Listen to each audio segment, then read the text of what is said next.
ಬಾಂಗ್ಲಾದೇಶದ ಪುಸ್ತಕಗಳಲ್ಲಿ 1971ರ ಯುದ್ಧದ ಬಗ್ಗೆ ಏನಿದೆ ಗೊತ್ತಾ? ಭಾರತ ಬಂದು ನಮಗೆ ಸ್ವಾತಂತ್ರ್ಯ ಕೊಡಿಸಿತು ಅನ್ನೋ ಕೃತಜ್ಞತೆ ಅವರಲ್ಲಿದೆ ಅಂತ ಅನ್ಸುತ್ತಾ? ಖಂಡಿತ ಇಲ್ಲ. ಅವರು ಹೇಳ್ತಾರೆ, ನಮ್ಮ ಹೋರಾಟವನ್ನ ನಾವೇ ಮಾಡ್ಕೊಂಡ್ವಿ, ಮುಕ್ತಿವಾಹಿನಿ ಇತ್ತು, ಅದು ನಮ್ಮ ನೆಲದ ಹೋರಾಟ, ಅದರಿಂದಲೇ ಪಾಕಿಸ್ತಾನವನ್ನ ಓಡಿಸಿದ್ವಿ ಅಂತ. ಹಾಗಿದ್ರೆ ಭಾರತ ಏನು ಮಾಡ್ತು? ಭಾರತ ಏನೂ ಮಾಡಲಿಲ್ಲ ಅಂತಾರೆ ಅವರು. ಇಂತಹ ಇತಿಹಾಸ ಓದಿ ಓದಿ ಇವತ್ತು ಅವರು ಭಾರತದ ಜೊತೆ ಯುದ್ಧಕ್ಕೆ ನಿಂತಿದ್ದಾರೆ. ಅಲ್ಲಿನ ಸರ್ಕಾರ ತನ್ನ ಅಜೆಂಡಾಗಾಗಿ ಜನರಿಗೆ ಸುಳ್ಳು ಹೇಳ್ತಿದೆ. ಭಾರತ ಇಲ್ಲದಿದ್ದರೆ ಬಾಂಗ್ಲಾದೇಶ ಇರೋಕೆ ಸಾಧ್ಯವೇ ಇಲ್ಲ ಅನ್ನೋ ಸತ್ಯವನ್ನ ಅವರು ಹೇಳ್ತಾನೆ ಇಲ್ಲ. ಪಾಕಿಸ್ತಾನದ ಇತಿಹಾಸದ ಪುಸ್ತಕ ಓದಿದ್ರೆ ತಲೆ ಸುತ್ತು ಬರುತ್ತೆ.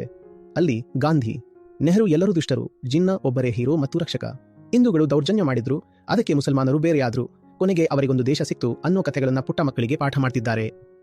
ಇಲ್ಲಿ ಯಾರನ್ನ ಮೂರ್ಖನ್ನಾಗಿ ಮಾಡ್ತಿದ್ದಾರೆ? ಪುಟ್ಟ ಮಕ್ಕಳನ್ನ ಕೂಡ ಬಿಡ್ತಿಲ್ಲ. ನೆನಪಿಡಿ, ಮೂರ್ಖರನ್ನಾಗಿ ಮಾಡೋದು ಯಾವತ್ತೂ ಸಾಮಾನ್ಯ ಜನರನ್ನೇ. ನಮಗೆ ಮೋಸ ಮಾಡಿ ತಾವು ಬರೇ ಮಹಾನ್ ಅನಿಸಿಕೊಳ್ಳೋದೇ ಇವರ ಉದ್ದೇಶ.